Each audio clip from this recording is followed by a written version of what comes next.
Hey, it's me, Big P, and I'm back with a video that is long overdue for a build that I'm very excited to share with everyone. It's basically the build that I was theory crafting and brainstorming well before the league even started. I wanted to see if I could kind of make a strange amalgamation of something like the Arcali's Fang Guardian and a Blade Vortex Inquisitor, and just kind of mash them together, leveraging the new strength of the Inquisitor with some old favorites, and wasn't really sure if it was actually going to work out, but this is kind of the build that I've been pushing well into the end game too. Everything you see here, I mean, I did half of it on the Magic Find character that I did before in my earlier video, but this is really where I've gotten the larger chunk done, and it's kind of super fun, and I'm excited to show everybody what I think is kind of an unprecedented build. I haven't checked PoE Ninja in like a week or so, but I didn't see anybody else using it. Maybe that's because this is kind of a waste and the suboptimal way to run a Poison Blade Vortex build, you know, like Assassin might still be better, but it works for me, and it's nice and tankier probably than the Assassin could ever be, because of things like Pious Path, but we'll get into all of that. I'm probably just going to run the map. It's corrupted tier 16. Hopefully I don't die at the boss, but we shall see. So yeah, the basic theory behind the build was I wanted to do like, you know, a tanky sort of Guardian style minion build, but I wanted to not be so completely helpless like myself. I found a lot of the time when your spiders are down for the average, even if you're doing like a Herald of Purity variant, when your spiders are down, you really notice it, and it's not too fun. So I kind of wanted to be the main damage dealer myself, while also leveraging the spiders for like some extra coverage. You know what I mean? Like Blade Vortex is a kind of smaller, you know, it's a more focused bit of damage than you might be used to. Oh, this is Maven too. Oh my god, but look, the build is actually good, maybe. What? No way. That's pretty solid. And let's do the ritual too. Yeah, I basically wanted a build that would be good for rituals and stuff. And it gets to combine kind of an old classic skill, the Cyclone, you know, that's a iconic ARPG skill, with kind of the new classic Blade Vortex. They lend themselves to each other very nicely, because, I mean, you're going to be doing a circle of damage, and then your other skill is also a circle of damage. Beautiful. That's all you really need. Yeah, in terms of clear, as long as you run onto like the rare mob in each pack, this is kind of an, I realize now that Waste Pool is obviously probably a little bit stronger of a showcase for a build like this, but like, you know, you want to run the Waste Pools anyway. Like if you have a build like this, any Cyclone build. Dang, I forgot to go D&D. I always forget that. It's been a while. Computer's been out of commission or in various states of disrepair for the last week, so I'm excited to get back to streaming and pushing this build, because the gear on it is not anything insane right now. There's still a lot of room to be improved. I guess we'll go over the mechanics of the skills that I'm using, because I guess it is worth noting that you get a decent bit of utility from the Cyclone. It's not as totally worthless as you might think. Namely, you get Cyclone, and I use Infused Channeling and Fortify. Excuse me, young lady. Trying to do a build guide here. Yeah, I would say that Infused Channeling and Fortify are pretty fantastic, and then it's your choice of Culling Strike for higher tier maps, or what's the other one that I was using? Nightblade. Nightblade support. We are using a dagger, so you can use it, and it gives you elusive, which is really nice when you're mapping. The damage that it gives you doesn't really matter. It's just the boost to elusive that we're really paying attention to. Let's try and do this with no towers. Might be a bit proudy, but we'll see. I also am using... You could fit Blade Vortex, Righteous Fire rather. The Vol version, if you like in here. But I kind of just like using just Vol Blade Vortex so that it's up more often, and then you can kind of give the build a little bit more reach when you need it. Ooh, this is looking scary. Come on, baby. Let some through. Boss is here. That's scary. Ooh, come on, I don't want to fail it on the video. Come on, bossy, don't one hit me, please.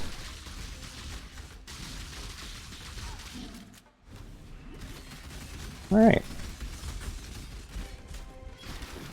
I'll loot this on the way back. I don't want this video to be super long. And honestly, you kind of get a gist of, you know, how the build works. It's not going to be any really different than that. It's nice and tanky.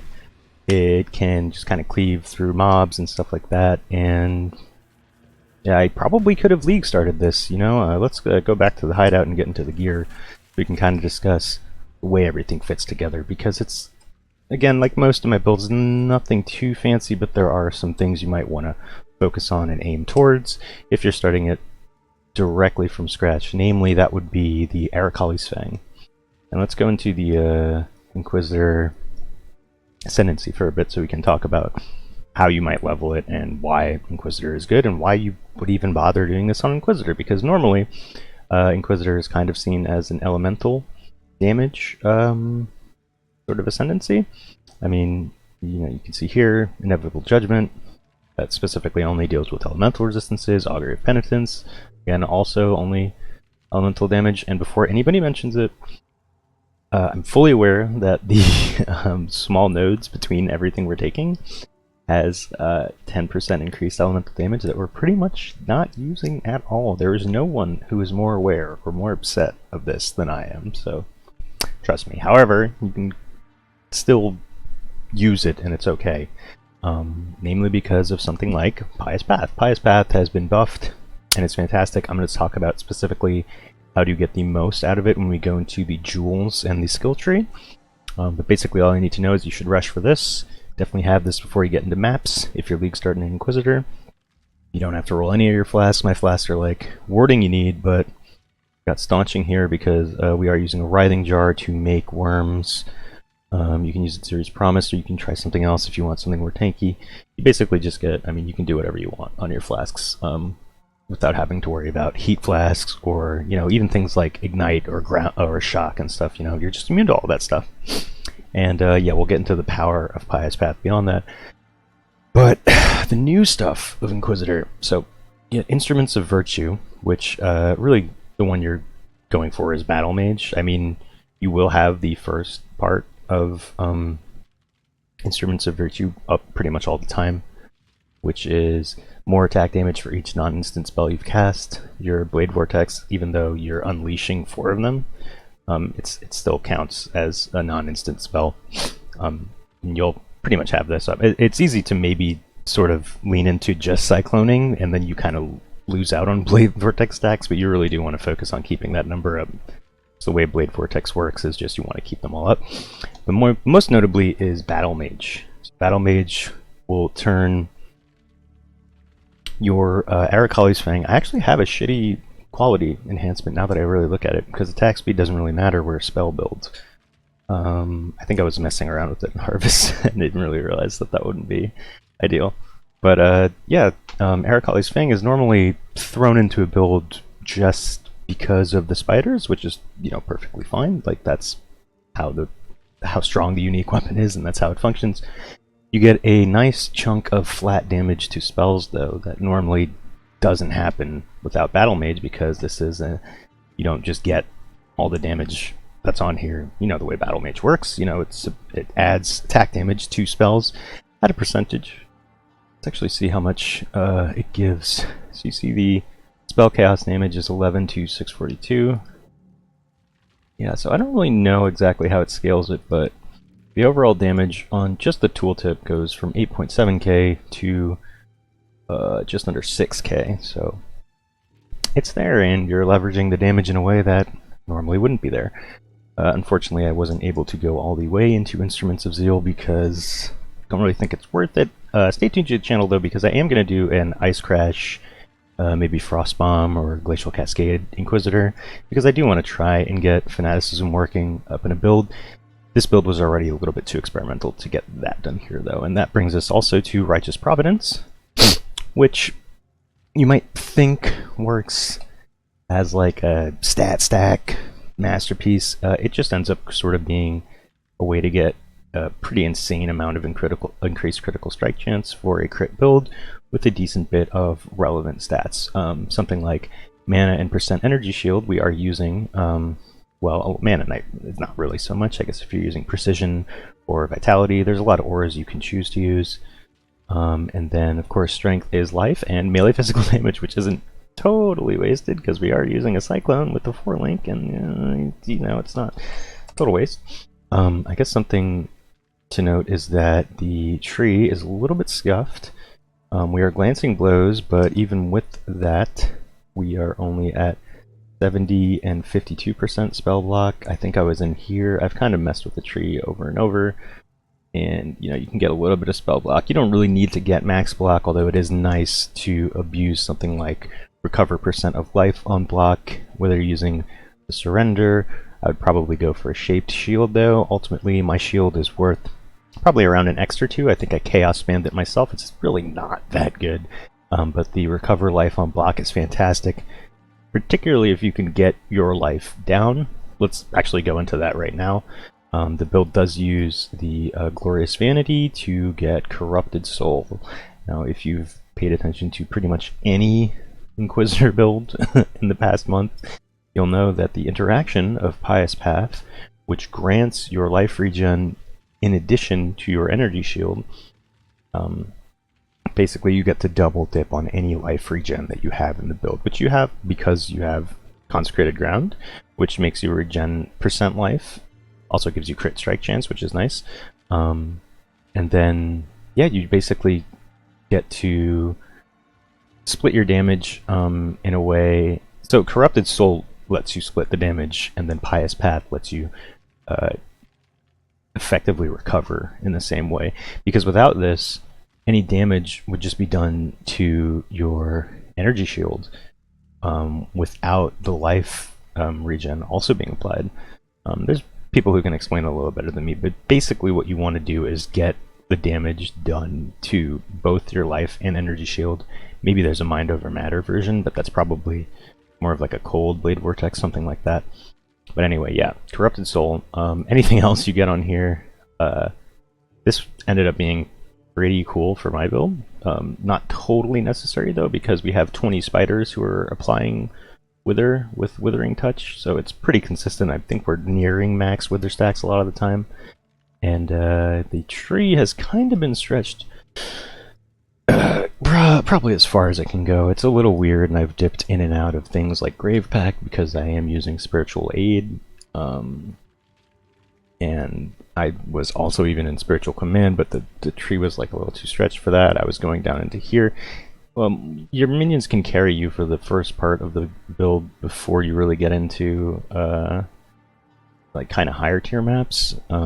If you wanted to start this from nothing, you could probably use like an Obliteration Wand or just a plus level of spells wand, and you'd probably be okay. But the first big item you should go for really is the Fang, and then, you know, obviously if you don't have a Fang, and even if you're just using, I'm using Herald of Agony and Herald of Purity currently, which are minions, but like you don't really go. I honestly don't even know if Spiritual Aid is really that much worth it, but I think it's probably something that you need to boost your own damage.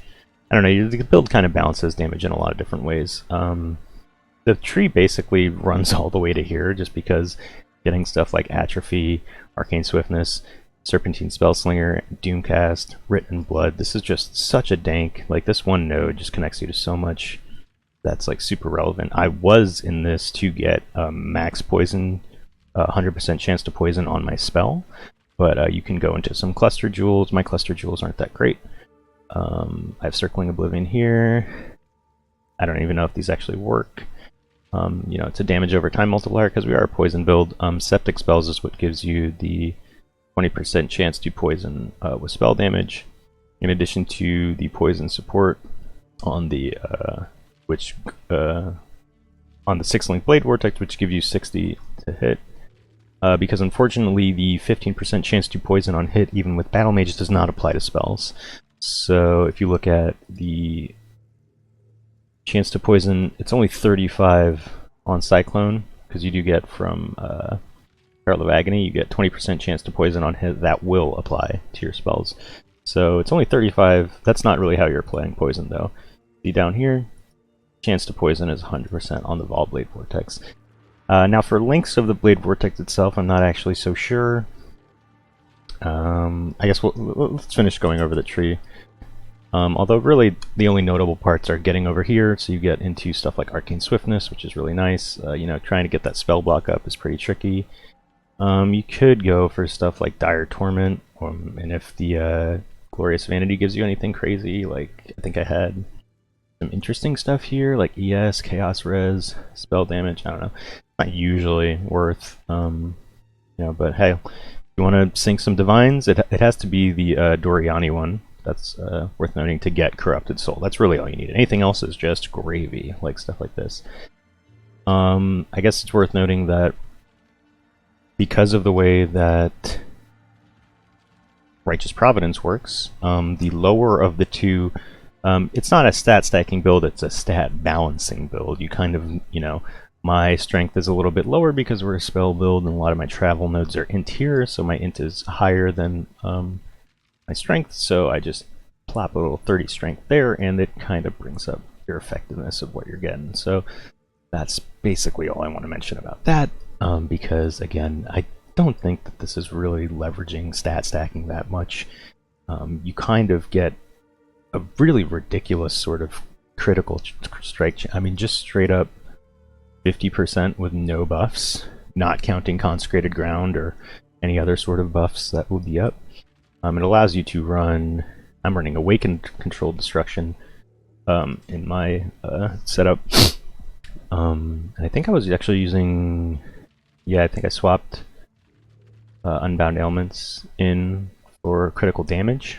Yeah, there's a lot of stuff you could do. I mean, you know, there's basically the 4-link would be Blade Vortex, Poison, Unleash, and I don't know, whichever poison one is the most relevant. I actually think I need to get Vile Toxins in here somewhere, but like Unbound Ailments, I don't know. I'm kind of mixed up. There's probably a more optimal setup, but this has been working for me so far, and it's pretty great. I think I like to leverage maybe just the big front-loaded physical damage of actually hitting with the Blade Vortex, rather than relying on maybe Vile Toxins, like stacking up a lot of poisons. But anyway, yeah.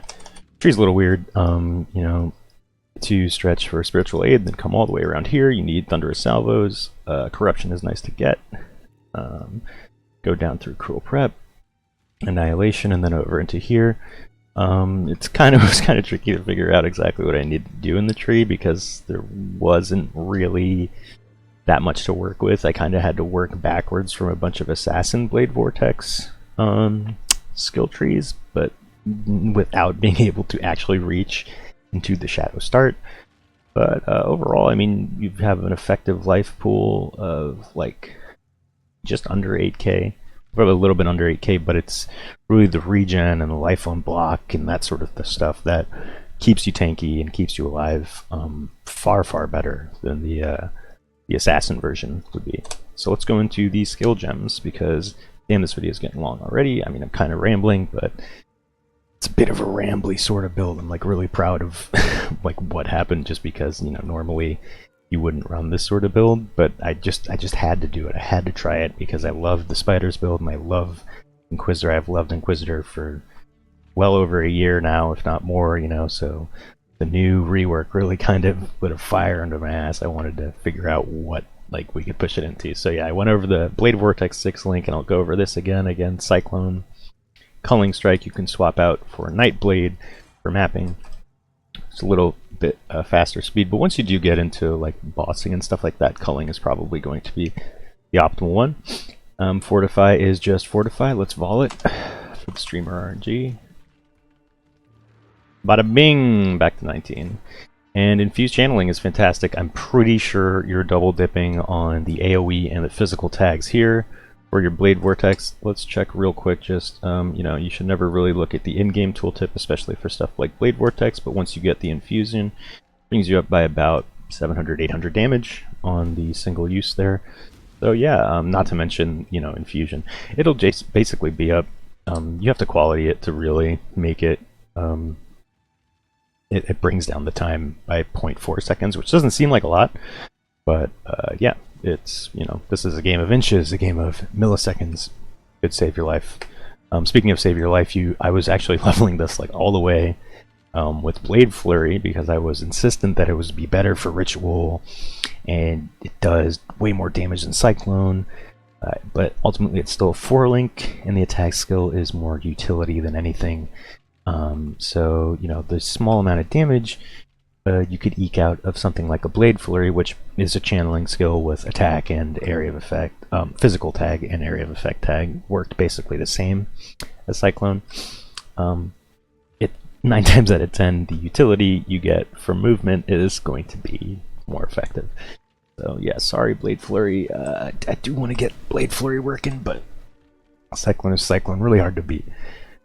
Cast when damage taken, the Carrion Golem. Normally I would have this linked with Feeding Frenzy, but I kind of wanted to bring the block chance up. Let's see if I can get this to hit. Nah, that's going to be a little tricky. Never mind.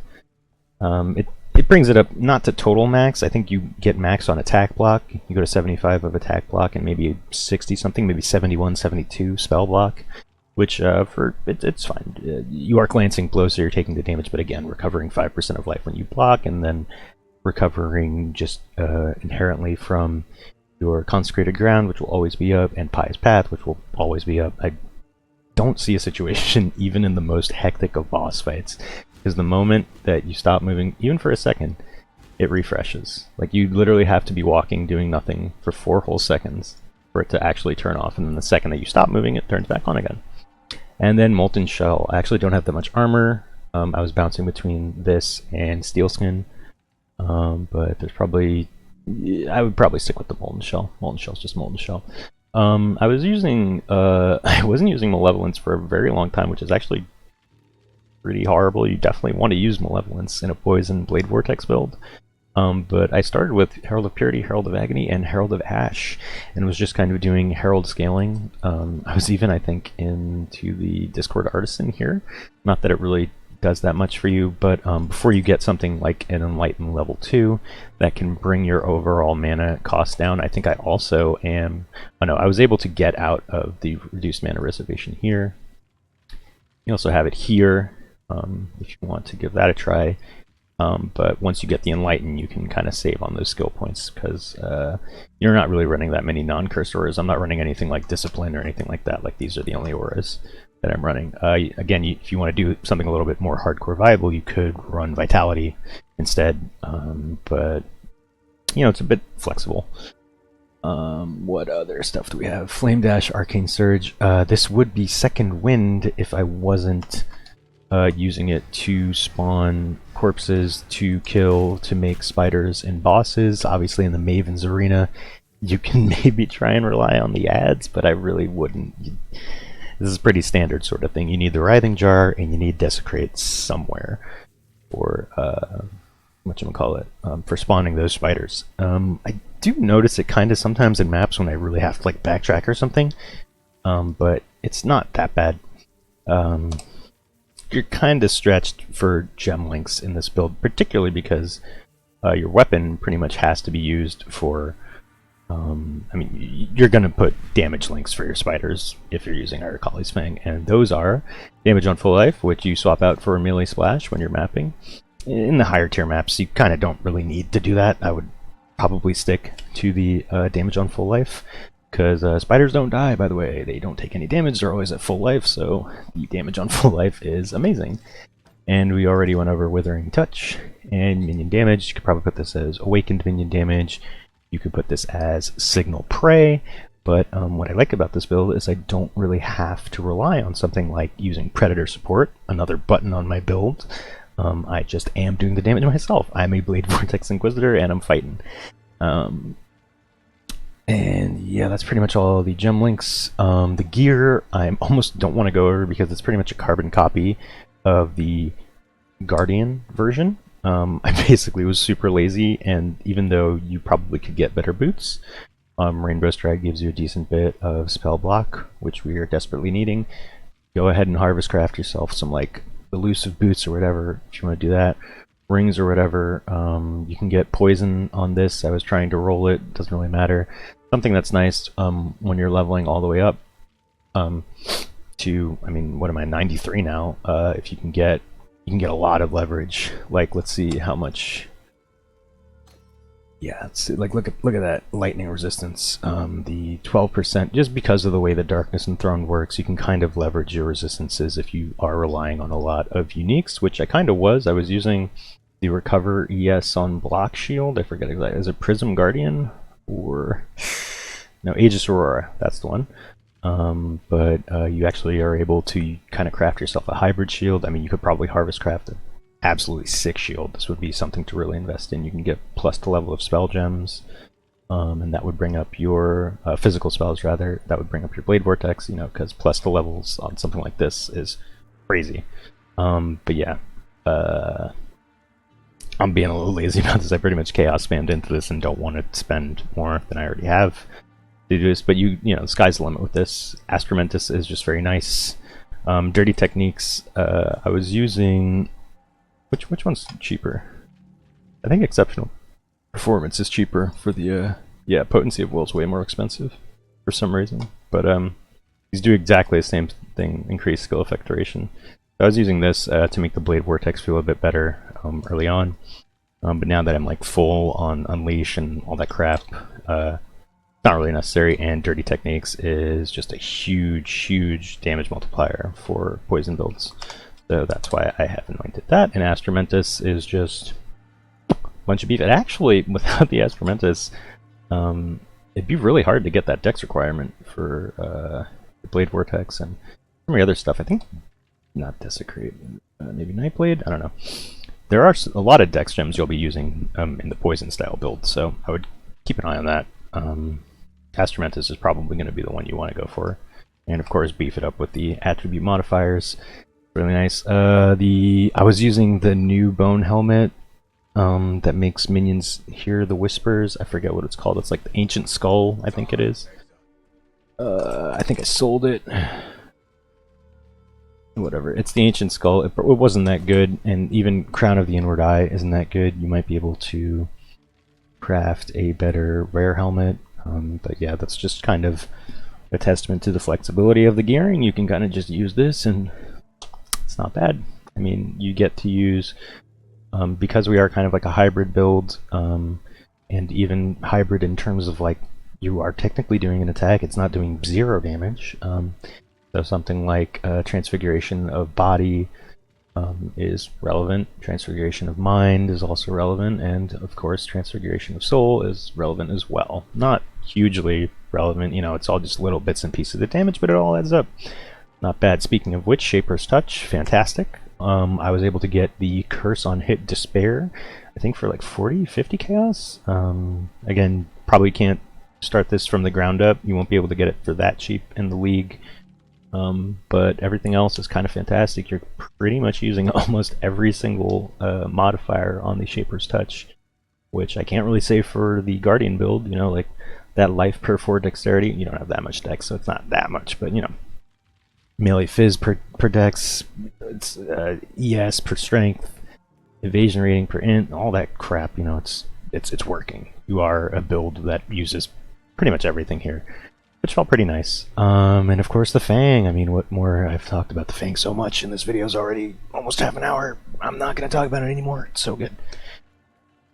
What else did I want to mention? Is that really it? I mean, yeah, I guess so. Thank you for watching if you're still here.